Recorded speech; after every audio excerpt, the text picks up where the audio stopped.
बिस्मिल्लाहिर्रहमानिर्रहीम। दोस्तों, मैं हूं अब्दुल गनी, मैं हूं एक बायोलॉजी कोच। हम यहाँ इस चैनल के ऊपर बायोलॉजी से रिलेटेड जो है लेक्चर लोड करते हैं। आज जो है हम 9th क्लास का एक टॉपिक लेकर आए हैं। टॉपिक है जी एरोबिक रेस्पिरेशन। रेस्पिरेशन जो है उसकी दो टाइप है। आज हम पहली टाइप पढ़ेंगे एरोबिक रेस्पिरेशन, नेक्स्ट हम देखेंगे अगले लेक्चर में एनाएरोबिक रेस्पिरेशन को। आज हम जो है स्टार्ट करते हैं। आइए अपने टॉपिक की तरफ चलते हैं। टॉपिक है जी एरोबिक रेस्पिरेशन।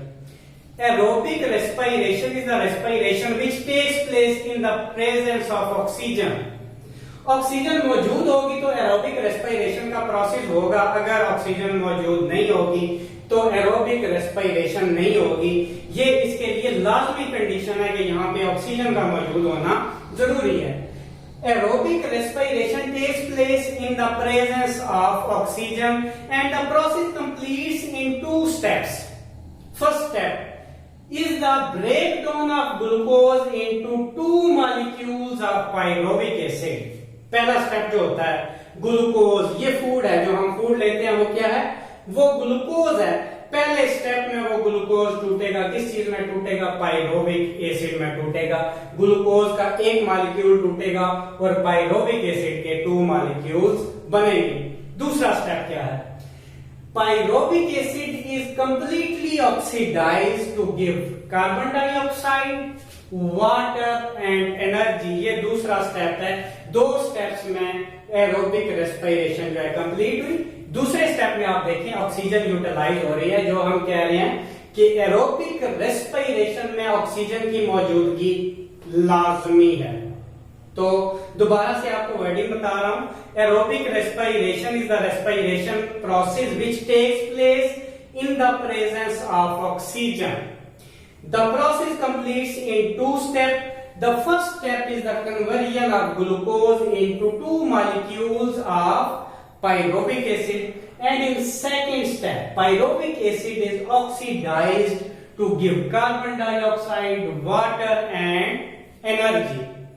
ओवरऑल रिएक्शन, पूरे का पूरा रिएक्शन आप देख रहे हैं। ये जो 2 हमने लिखे इनका ओवरऑल क्या है, हमारा लगा ग्लूकोज और ऑक्सीजन, ये हमारे क्या है, रिएक्टेंट है, ये इंटरमीडिएट है, पायरुविक एसिड आरजी तौर पे बनेगा।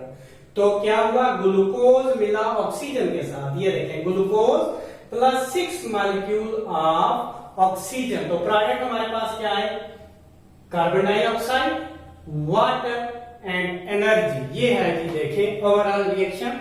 Glucose is oxidised by 6 molecules of oxygen, 6 carbon dioxide, 6 water are produced. ये वेस्ट मटेरियल है and energy is our product which is utilised for different life processes.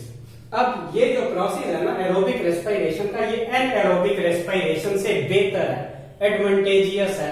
इसके कुछ ना कुछ फायदे मिलते हैं जिन जानवरों में एरोबिक रेस्पिरेशन होती है उनमें। अब वो फायदा क्या है, देखिए advantage, it releases more energy. More energy is released aerobic respiration में। दूसरी जो टाइप है एनाएरोबिक रेस्पिरेशन, उससे ज्यादा एनर्जी रिलीज होती है। क्यों रिलीज होती है, आगे उसकी रीजन है। All carbon hydrogen bond break, क्योंकि जितने भी कार्बन और हाइड्रोजन बॉन्ड ग्लूकोज के अंदर है वो सारे के सारे टूट जाएंगे, मुकम्मल ऑक्सीडाइजेशन हो जाएगी और कार्बन डाइऑक्साइड बन जाएगा।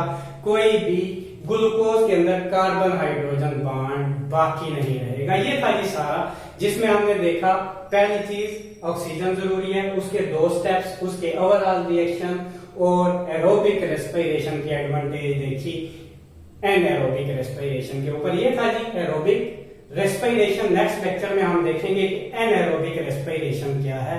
आज के लिए इतना ही, दुआओं में याद रखिएगा। Thank you.